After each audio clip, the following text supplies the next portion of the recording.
Elvira Şerefolina şairi 1998 yılında yazılan. Okey, Galina Aliyeva.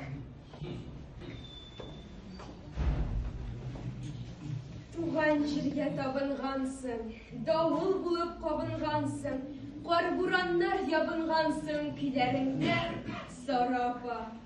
Күңелләрдән сарқығансың, ефәк нурлар талқығансың, йылдыз булып балқығансың, күйлеріңде сарапа.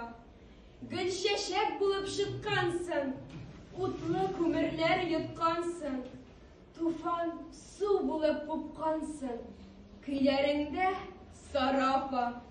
Шул моңнарың кышта, көздә, шул җырларың йөздә, күздә, яши илдә, яши бездә, моңның йөрәге синдә.